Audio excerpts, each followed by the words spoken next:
우리는 지금까지 에스라서 1장부터 6장까지의 말씀을 함께 나누었습니다. 이 6장까지의 말씀을 한마디로 정의한다면 성전 건축이라고 할 수 있습니다. 여기에서 주도적인 역할을 했던 인물이 있다면 스룹바벨이라는 이스라엘의 지도자였습니다. 스룹바벨은 다윗의 후손으로서 맨 처음 바벨론 포로 생활에서 백성들을 이끌고 예루살렘으로 돌아온 인물입니다. 이 스룹바벨과 예수아가 하나님의 성전 재건의 사명을 가지고 예루살렘에 돌아왔지만 모든 것이 순탄했던 것은 아닙니다. 성전 건축을 완성하기까지 많은 방해가 있었습니다. 한 번은 원래 살던 사마리아 원주민들의 방해가 있었고, 한 번은 파견되었던 총독들의 방해가 있었습니다. 이 방해로 성전 건축이 오랫동안 중단되기도 하였지만, 여러 어려움을 겪기도 하였지만, 하나님께서 이 성전 건축하는 손을 힘있게 하심으로 말미암아 하나님의 성전 건축이 완성이 되고 완성된 성전 안에서 예배가 회복되는 것을 볼 수가 있습니다. 에스라서 6장 22절 말씀 함께 읽겠습니다. 즐거움으로 1년 동안 무교절을 지켰으니 는 여호와께서 그들을 즐겁게 하시고 또 아스로 왕의 마음을 그들에게로 돌려 이스라엘의 하나님이신 하나님의 성전 건축하는 손을 힘있게 하도록 하셨음이었더라. 이렇게 완성된 성전 안에서의 기쁨의 찬송과 예배로 1장부터 시작되는 이 에스라서의 전반부가 막이 내립니다. 에스라서 6장의 전반부가 끝나고 7장으로 넘어가면서 바뀌는 게 두 가지가 있습니다. 먼저는 왕조가 바뀌었습니다. 우리 7장 1절 말씀 함께 읽겠습니다. 이일 후에 바사왕 아다삭사가 왕위에 있을 때에 에스라라는 자가 있으니라. 그는 스라야의 아들이요 아사랴의 손자요 hil기야의 증손이요. 에스라서 1장에서 고레스 왕이 칙령을 내려 스룹바벨을 비롯한 이스라엘 백성들이 1차 포로의 기한이 시작됩니다. 그리고 에스라 6장에서 하나님의 선하신 손에 이끄심으로 말미암아 성전 건축을 다시 재개할 수 있도록 조서를 내린 사람이 다리오 왕이었습니다. 그리고 7장 말씀을 보니까 누가 왕위에 있습니까? 아닥사스다 왕이 있습니다. 그렇다면 이것이 우리에게 알려주는 것이 무엇입니까? 6장과 7장 사이에는 시간적인 간격이 있다는 것을 우리에게 알려주고 있습니다. 6장과 7장 사이에는 약 60년의 시간의 간격이 있습니다. 이 60년의 시간은 결코 짧은 시간은 아닙니다. 많은 것들이 변할 수가 있고 많은 것들이 바뀔 수 있는 시간이었습니다. 또 두 번째로 활동하는 주요 인물이 바뀌었습니다. 1장부터 6장까지의 말씀에서 누가 주도적으로 활동하고 있습니까? 스룹바벨과 예수아입니다. 그런데 에스라 7장 말씀을 보면 누가 등장하고 있습니까? 1절 말씀을 보니 바사왕 아닥사스다가 왕위에 있을 때 에스라라는 자가 있으니라 라고 말씀합니다. 바로 이 에스라서의 주인공 에스라가 등장합니다. 이스라엘 백성들은 70년간 바벨론 포로 생활 이후 총 3번에 걸쳐 포로 귀환이 이루어지는데 그 첫 번째가 스룹바벨이 주도한 1차 포로 귀환이었습니다. 이는 우리가 에스라서 1장과 2장 말씀을 통하여서 함께 살펴보았습니다. 그리고 오늘 7장 말씀에서는 에스라를 중심으로 하여서 2차 포로 귀환이 이루어지는 것을 볼 수가 있습니다. 그렇다면 이 에스라는 어떤 사람이었습니까? 2절과 5절까지의 말씀을 보면 에스라의 지방과 가문에 대해서 자세하게 나타나고 있습니다. 우리 5절 말씀 같이 읽겠습니다. 아비수아의 13대 손이요 비느하스의 14대 손이요 엘라살의 15대 손이요 대제사장 아론의 16대 손이라. 5절 말씀을 보니까 이 에스라가 대제사장 아론의 16대 손이라고 이야기하고 있습니다. 에스라는 대제사장의 집안이었습니다. 에스라는 대제사장 아론의 가문의 사람으로서 그의 부모가 바벨론 포로로 잡혀와 포로 생활 중에 태어난 사람이었습니다. 또한 이 에스라는 모세의 율법에 익숙한 사람이었습니다. 6절 말씀도 우리 함께 읽겠습니다. 이 에스라가 바벨론에서 올라왔으니 그는 이스라엘의 하나님 여호와께서 주신 모세의 율법에 익숙한 학자로서 그의 하나님 여호와의 도우심을 입음으로 왕에게 구하는 것을 다 받는 자이더니. 에스라는 대제사장의 혈통이었습니다. 그리고 무엇에 능통한 사람입니까? 여호와께서 주신 모세의 율법에 익숙한 학자라고 이야기하고 있습니다. 여기서 학자는 서기관, 말씀을 가르치는 자를 이야기합니다. 그만큼 이 에스라는 말씀에 익숙한 사람이었습니다. 그런데 여기서 한 가지 의문이 있습니다. 6장과 7장 사이에는 60년이라는 시간적인 간격이 있다고 말씀하였습니다. 그런데 이 60년 만에 하나님이 예루살렘 2차 포로 귀환을 시키려고 하시는데 그 일을 행하는 리더로서 누구를 택하고 있습니까? 말씀을 정통하고 말씀을 잘 가르치는 학사 에스라를 선택하고 있습니다. 당시 바벨론에는 수없이 많은 이스라엘 사람들이 있었을 것입니다. 뛰어나고 유능한 많은 사람들이 있었을 것입니다.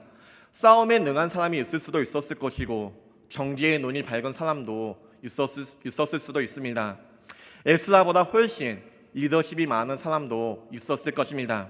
그런데 하나님께서는 왜 2차 포로 귀환의 리더로서 에스라를 선택한 것일까요? 아무 이유 없이 그저 이 에스라를 선택하신 걸까요? 아니면 어떤 이유가 있는 걸까요?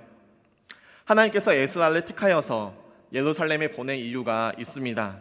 이 60년이라는 시간이 흐르는 동안 이스라엘 땅 가운데는 어떤 문제가 발생하였습니다. 그 문제가 무엇인지 에스라서 9장의 말씀은 우리에게 단서를 주고 있습니다. 우리 에스라서 9장 1절 말씀 함께 읽겠습니다.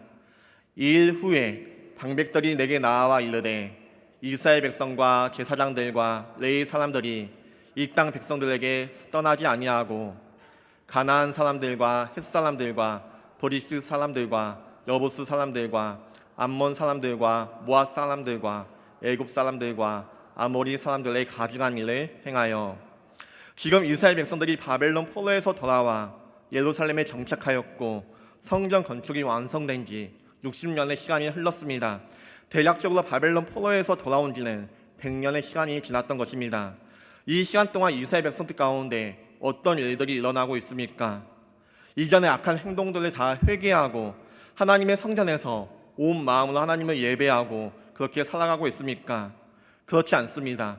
에스라서 9장 1절 말씀을 보면 이스라엘 백성과 제사장들과 레위 사람들이 이 땅 백성들에게서 떠나지 아니하였다고 말씀하고 있습니다. 여기에서 이 땅 백성들에게서 떠나지 아니하였다라는 이 말은 이방 민족들과 구별된 생활을 하지 않았다라는 의미입니다. 즉 이방 사람들의 풍습을 본받아 가증한 일을 행하고 있는 것입니다. 그런데 이 모습이 익숙하지 않습니까? 이스라엘 백성들이 하나님께 심판을 받아 바벨론 포로로 잡혀갔던 그 이유가 무엇입니까? 하나님의 말씀에 불순종하였고 우상 숭배를 행하는 가증한 일을 행했기 때문이 아닙니까? 그 이전의 악한 행동들을 지금 이스라엘 백성들은 똑같이 저지르고 있는 것입니다. 성전 건축이 완성되고 이들은 이제 먹고 살만하니까 배가 부르니까 과거의 악한 모습들, 과거의 악한 죄들이 또다시 반복적으로 나오고 있습니다. 그런데 이 일에 누가 앞장서고 있습니까? 방백들과 고관들이 이 죄에 더욱 으뜸이 되었다 말씀하고 있습니다. 9장 2절 말씀 함께 읽겠습니다. 그들이 딸을 맞이하여 아내와 며느리로 삼아 거룩한 자손이 그 지방 사람들과 서로 섞이게 하는데 방백들과 고관들이 이 죄에 더욱 으뜸이 되었다 하는지라. 놀랍게도 영적인 리더십을 가진 지도자들부터 타락에 앞장서고 있습니다. 같은 시대에 활동하였던 말라기 선지자도 이렇게 이야기하고 있습니다. 말라기 2장 7절부터 9절까지 말씀 함께 읽겠습니다. 제사장의 입술은 지식을 지켜야 하겠고 사람들은 그의 입에서 율법을 구하게 되어야 할 것이니 제사장은 만군의 여호와의 사자가 됨이거늘 너희는 오는 길에서 떠나 많은 사람을 율법에 거스르게 하는도다. 나 만군의 여호와가 이르노니 너희가 레위의 언약을 깨뜨렸느니라. 너희가 내 길을 지키지 아니하고 율법을 행할 때에 사람에게 치우치게 하였으므로 나도 너희로 하여금 모든 백성 앞에서 멸시와 천대를 당하게 하였느니라 하시니라. 제사장은 만군의 여호와의 사자가 되어야 하는데 이 영적인 지도자들이 오는 길에서 떠나 많은 사람을 율법에서 거스르게 하고 있다고 이야기하고 있습니다. 제사장들이 하나님의 말씀을 올바르게 가르쳐야 하는데 올바르게 가르치지 않습니다. 말씀을 올바르게 선포함으로써 오는 길을 걸어가게 해야 하는데 오는 길에서 떠나 하나님이 아닌 사람에게 치우치게 하는 것이 현재 이스라엘 백성들의 모습이었습니다. 시대의 타락은 교회의 타락으로부터 시작됩니다. 교회는 그 시대의 기준이고 그 시대의 영적인 핵심입니다. 그런데 시대 가운데 교회가 병들고 망가지며 그 시대가 끝이 나는 것입니다. 종교개혁사를 보더라도 이 원칙과 원리가 지켜지고 있습니다. 강단의 타락이 교회의 타락을 가져오고 교회의 타락은 그 시대의 타락을 반드시 가져오는 것을 볼 수가 있습니다. 중세 시대의 타락이 어디에서부터 시작되었습니까? 그 당시의 말씀을 책임졌던 신부들의 무지에서부터 시작되었습니다. 신부들이 성경을 알지 못합니다. 하나님의 말씀을 알지 못합니다. 이 강단의 타락은 반드시 교회의 타락으로 가져오게 되었고, 교회의 타락은 그 시대 가운데 살아가는 백성들의 타락으로 나타나게 되었던 것입니다. 나중에 살펴보면 알겠지만 이 느헤미야서 8장의 말씀을 보면 이스라엘 백성들이 수문학 광장에 모여있을 때 에스라가 율법을 낭독합니다. 그리고 어떻게 됩니까? 하나님의 말씀이 낭독이 되자 그들이 말씀을 깨닫고 밝히 알게 되었다라고 말씀하고 있습니다. 느헤미야서 8장 12절 말씀 함께 읽겠습니다. 모든 백성이 곧 가서 먹고 마시며 나누어 주고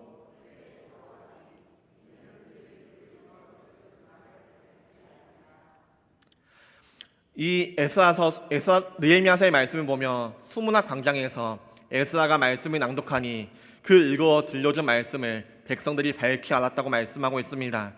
그런데 이를 반대로 생각하면 무엇입니까? 수문학 광장에서 에스라가 말씀을 낭독하기 전까지, 하나님께서 이 에스라를 예루살렘에 보내기 전까지 이스라엘 가운데 하나님의 말씀이 없었다는 것을 생각해 볼 수가 있습니다. 그들의 삶 가운데 하나님의 말씀이 없었고, 하나님께서 이스라엘 백성들에게 무엇을 말씀하였고 하나님께서 원하시는 것이 무엇인지에 대한 올바른 가르침이 없었습니다.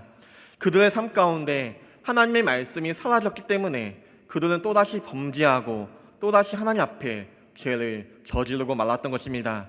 그래서 하나님께서 누구를 준비시키고 있습니까? 에스라를 60년 만에 준비시키고 있었던 것입니다. 학자점 제사장인 에스라를 하나님께서 준비시켰던 것입니다. 에스라서 7장 11절 말씀 함께 읽겠습니다. 여호와의 계명의 말씀과 이스라엘에게 주신 율례학자요 학자겸 제사장인 에스라에게 아닥사스다 왕이 내린 조서의 초본은 아래와 같으니라. 11절 말씀을 보면 에스라에 대해서 학자겸 제사장이라고 소개하고 있습니다. 여기서 학자라는 것은 대학교나 공공기관에서 일하는 전문직을 의미하는 것이 아닙니다. 또한 무슨 공적인 직분이 아니고 바사 제국이 공인하는 그런 직업도 아니었습니다. 여기서 말하는 학자라는 것은 하나님의 말씀을 연구하고 가르치는 율법 학사를 의미합니다.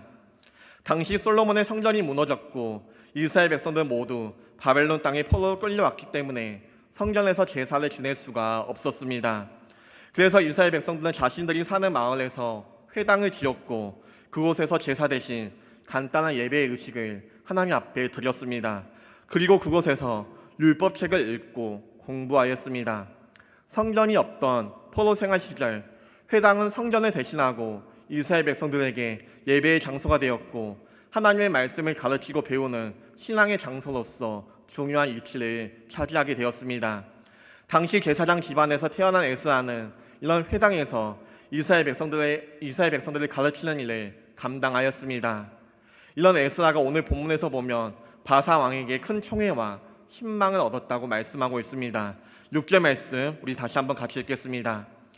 이 에스라가 바벨론에서 올라왔으니 그는 이스라엘의 하나님 여호와께서 주신 모세의 율법에 익숙한 학자로서 그의 하나님 여호와의 도우심을 입음으로 왕에게 구하는 것은 다 받는 자이더니. 6절 말씀을 보니까 이 에스라는 왕에게 구하는 것을 다 받는 자였다고 이야기하고 있습니다. 이 에스라가 바사 왕에게 어느 정도의 고난을 받았는지는 11절부터 26절까지의 말씀을 보면 자세하게 나타나고 있습니다. 우선 그에게 주어진 고난은 이스라엘 백성들과 제사장 그리고 레위 사람들을 데리고 예루살렘에 갈 수 있는 고난이 주어졌습니다. 바사 왕이 에스라를 불러서 그를 예루살렘으로 보내는 이유는 정확히 나와 있지 않지만 14절 말씀에 나온 내용으로 보아서 이스라엘 땅의 형편을 살피기 위해서 그렇게 보낸 것으로 짐작해 볼 수 있습니다. 변방에 있는 이스라엘 땅이 어떠한지 그 형편이 어떠한지 행정적으로 조사하고 살펴보기 위하여서 나라의 공무원들을 보내었는데 이때 이스라엘 사람인 에스라를 불러서 함께 가도록 한 것입니다. 그런데 왕이 에스라를 이들 중에 가장 높은 지위의 사람으로 세웠고, 또한 그냥 가는 것이 아니라 같은 민족 중에 아직 고향 땅에 가지 않은 사람들을 데리고 갈 수 있는 권한도 함께 주었습니다. 뜻이 있는 사람들, 에스라가 원하는 사람들을 사람의 종류나 숫자나 규모가 상관없이 누구나 데리고 갈 수가 있었습니다. 당시는 바사가 세계를 지배하고 있었기 때문에 이 왕의 명령 없이 자신이 사는 곳에서 함부로 다른 지역을 이동할 수가 없었습니다. 그러나 지금 바사 왕이 에스라에게 그 권한을 위임한 것입니다. 또한 이와 더불어서 바사 왕은 하나님의 성전에 가서 하나님을 예배할 수 있는 모든 예물을 지원해 주겠다고 약속하고 있습니다. 그에게 필요한 여행 경비를 주었고, 예루살렘에 도착하여서 하나님을 섬길 수 있는 충분하고도 남은 재정을 지원해 주겠다고 약속하고 있습니다. 우리 21절과 22절 말씀 함께 읽겠습니다. 나 곧 아닥사스다 왕이 유브라데 강 건너편 모든 창고 지기에게 조서를 내려 이르기를, 하늘의 하나님 율법학자 겸 제사장 에스라가 물은 너희에게 구하는 것을 신속히 시행하되, 은은 100달란트까지, 밀은 100고루까지, 포도주는 100박까지, 기름도 100박까지 하고 소금은 정량 없이 하라. 100달란트를 비롯하여서 필요한 모든 것을 에스라에게 주도록 왕이 명령하고 있는 것입니다. 에스라의 뜻에 따라서 관리를 세울 수 있었고, 심지어 말을 듣지 않는 자에게 사형까지 선고할 수 있는 권한을 이 바사 왕은 에스라에게 주었던 것입니다.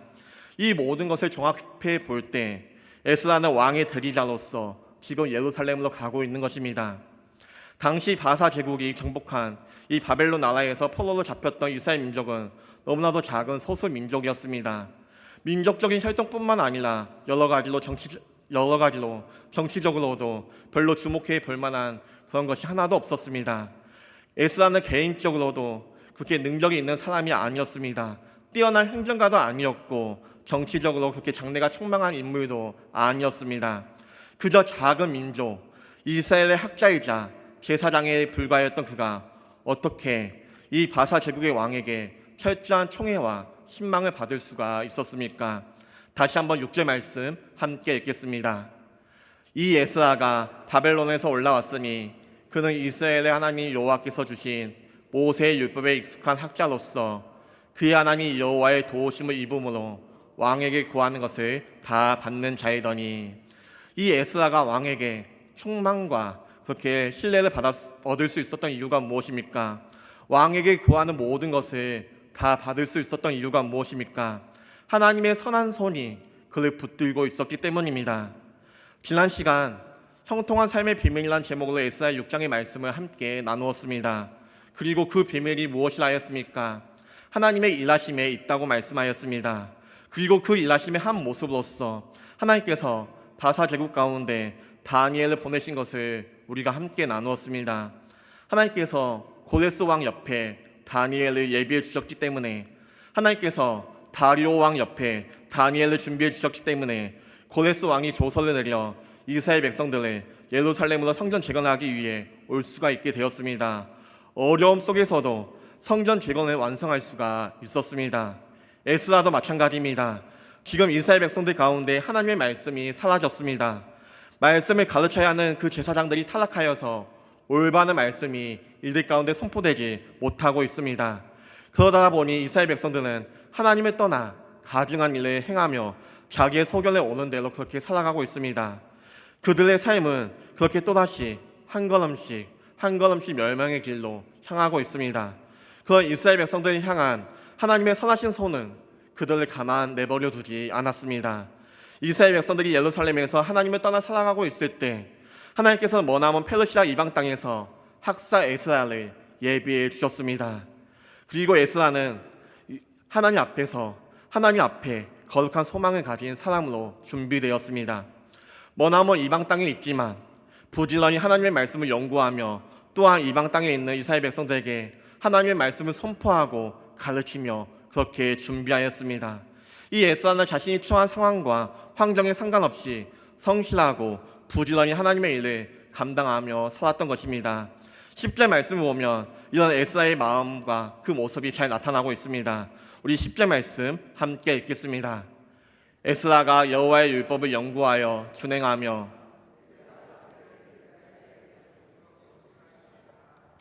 부모의 고향이자 이스라엘 민족의 고향이 예루살렘에 돌아가는 그의 이유와 목적이 바로 말씀을 연구하며 그것을 준행하며 이스라엘 백성들에게 가르치기 위함이었다라고 말씀하고 있습니다.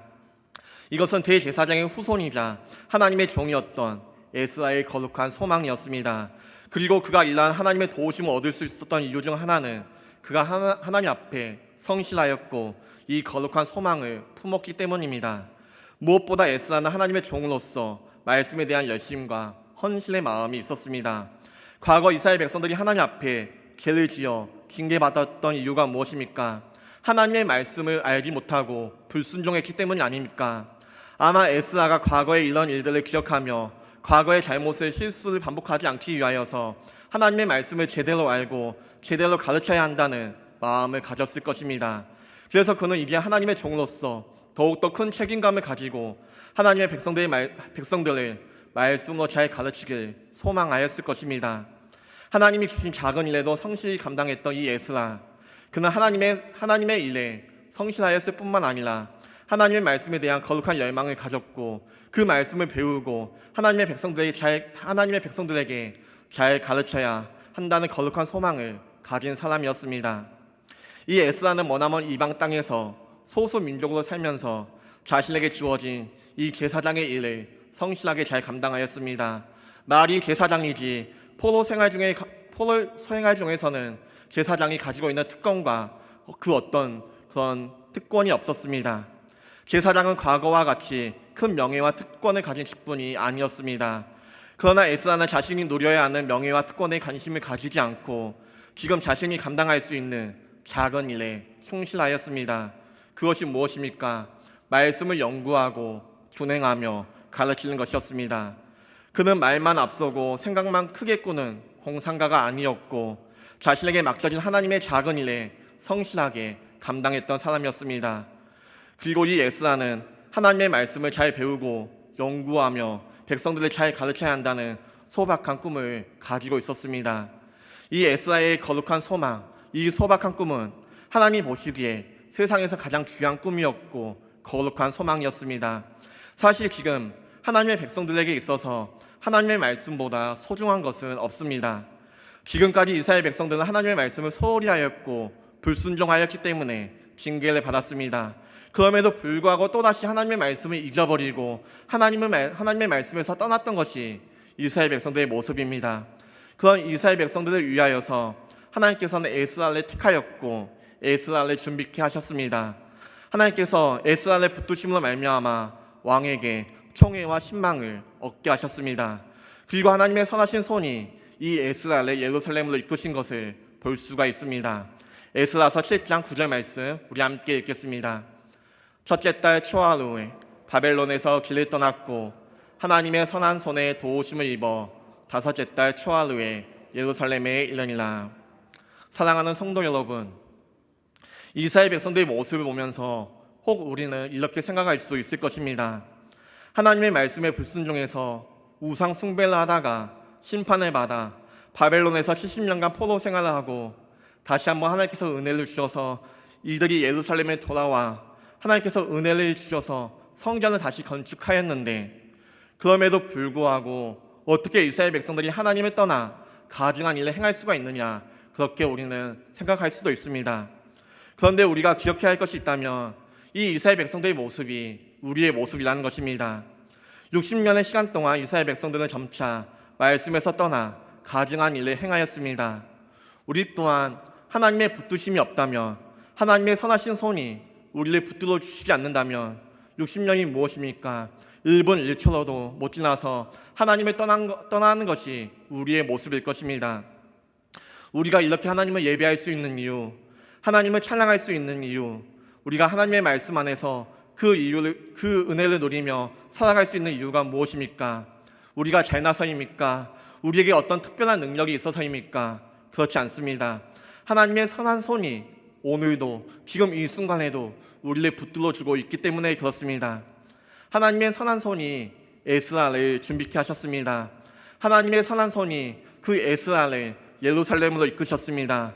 하나님의 선한 손이 말씀이 사라진 이 시대 가운데 에스라를 통하여서 말씀이 선포되게 하였습니다. 오늘 우리가 말씀 안에서 살아갈 수 있는 이유, 오늘 우리가 말씀을 붙들며 살아갈 수 있는 그 이유가 무엇입니까? 나에게 있지 않습니다. 우리에게 있지 않습니다. 하나님의 선한 손이 우리의 삶을 붙들고 있기 때문에 우리가 말씀 안에서 그 말씀이 주시는 그 능력을 누리며 살아갈 수가 있는 것입니다. 우리가 하나님을 떠나 돌아섰을 때 하나님의 선한 손이 우리를 붙들어 주고 있음을 잊지 않냐는 우리 모두가 되시길 소망합니다. 그리하여서 하나님의 선한 손의 그 이끄심으로 말미암아 하나님 앞에 돌아가며 마음껏 하나님을 예배하며 마음껏 하나님을 찬양하며 나아갈 수 있는 우리 모두가 되시길 소망합니다. 우리 함께 찬양하며 나아가겠습니다.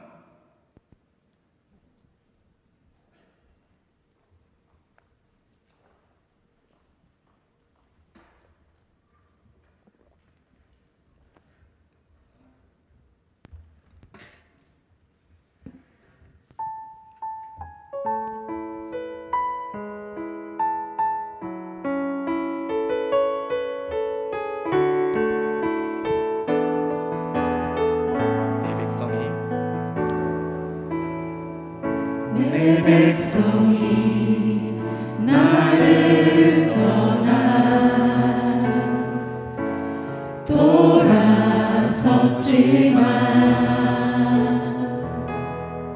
돌아섰지만 내 사랑이 내 백성을 포기 못하니 내 모든 것 내어주고 나 그들을 얻으리라. 여호와께 돌아가자. 우린 돌아서도 그는 변치 않네. 여호와께 돌아가자. 우린 넘어져도 그 사랑 영원하네.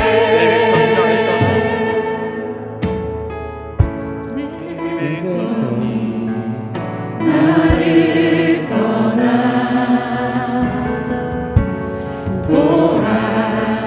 돌아섰지만 내 사랑이 내 백성을 포기 못하니 내 모든 것 내어주고 나 그들을 얻으리라. 여호와께 돌아가자. 우린 돌아서도 그는 변치 않네. 여호와께 돌아가자. 우린 넘어져도 그 사랑 영원하네.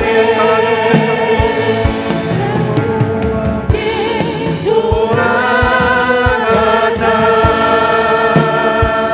우린 돌아서도 그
시간 기도하실 때 우리의 모습을 한번 생각해 보았으면 좋겠습니다. 지금 에스라 7장에서 나타난 이스라엘 백성들의 상황은 말씀이 없는 시대를 살아가고 있습니다. 말씀을 올바르게 가르쳐야 했던 제사장들이 그 말씀을 올바르게 가르치지 않았고, 이스라엘 백성들은 그 말씀에서 떠나 가증한 일에 행하며 하나님의 마음을 아프게 하는 그런 시대 가운데 살아가고 있었습니다. 이 모습은 오늘날 우리의 모습과 별반 다르지 않습니다. 하나님의 선하신 손이 우리를 붙들어 주시지 않는다면, 오늘 우리의 삶 가운데 하나님이 우리를 붙들어 주시고 우리 가운데 은혜를 주시지 않는다면 우리의 모습이 그 모습과 별반 다를 게 없습니다. 하나님께서는 그런 이스라엘 백성들을 향하여서 에스라를 준비시켜 주셨고, 에스라를 예루살렘 땅 가운데 보내주셨고, 그들 가운데 하나님의 말씀이 선포되게 하였습니다. 오늘 우리가 하나님의 말씀 안에서 살아갈 수 있는 이유가 무엇입니까? 하나님께서 우리 가운데 말씀을 허락해 주시기 때문입니다. 하나님의 선하신 손이 우리의 마음 가운데 하나님의 말씀이 선포되게 하셨고, 그 말씀이 들리게 하셨으며 그 말씀이 깨달아지게 하는 은혜를 우리 가운데 주셨기 때문에 우리가 그 말씀 안에서 살아갈 수가 있는 것입니다. 이 시간 우리 시간 함께 이렇게 기도했으면 좋겠습니다. 하나님, 우리의 삶 가운데 하나님의 선하신 손이 떠나지 않게 하여 주옵소서. 혹 우리가 하나님의 말씀에서 떠나 가증한 일을 행하며 하나님의 마음을 아프게 하고 있습니까? 하나님, 하나님의 선하신 손의 도우심으로 말미암아 우리의 삶 가운데 하나님의 말씀이 선포되게 하여 주옵소서. 우리의 말씀 가운데 하나님의 말씀이 선포됨으로 말미암아 그 말씀이 깨달아지는 은혜가 우리 가운데 있게 하여 주옵소서. 그리하여서 하나님께로 돌아오게 하여 주시고 하나님의 은혜 안에서 살아갈 수 있는 우리가 되게 해달라고 우리 시간 함께 주여 외치며 함께 기도하며 나가겠습니다. 주여,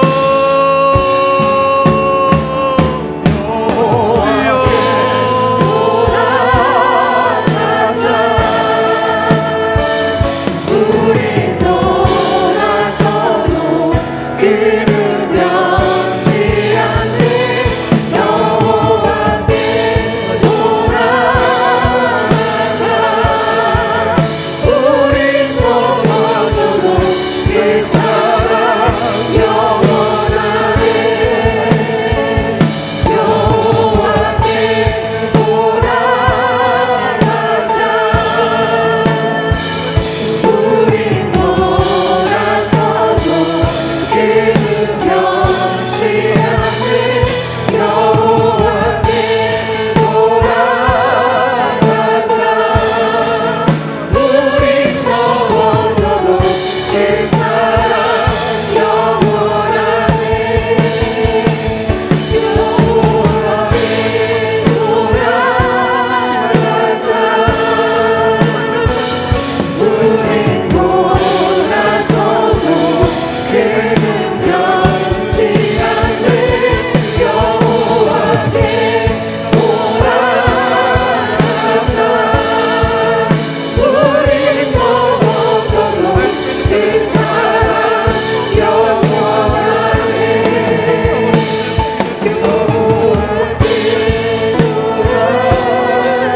여호와께 돌아가자. 우리 돌아서도 그는 변치 않는 여호와께 돌아가자.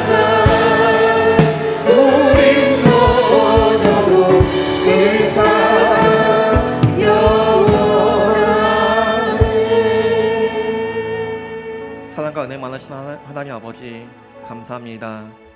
이 시간 우리가 하나님 앞에 고백하는 것은 우리가 말씀 안에서 살아갈 수 있는 이유, 하나님의 그 은혜를 누리며 살아갈 수 있는 이유는 하나님의 선하신 손이 우리의 삶을 붙들어주고 있음을 고백합니다. 하나님, 하나님의 선하신 손의 그 붙드심으로 말미암아 우리 안에 하나님의 말씀이 언제나 선포되게 하여 주옵소서. 그 말씀의 은혜를 우리가 날마다 누리게 하여 주시고 그 말씀의 은혜 안에서 살아갈 수 있는 저희들의 삶이 될 수 있도록 인도하여 주시며 함께하여 주옵소서. 에스라가 말씀을 연구하며 준행하며 가르치기를 결심하였던 것처럼 주님, 우리가 늘 하나님의 말씀을 사랑하게 하여 주옵소서. 늘 하나님의 말씀을 연구하며 그 말씀을 행하게 하여 주시고 이웃들에게 그 말씀을 증거하며 자녀들에게 그 말씀을 가르치며 살아갈 수 있는 저희들의 삶이 될 수 있도록 주님, 저희들의 삶을 붙들어 주시고 함께하여 주옵소서.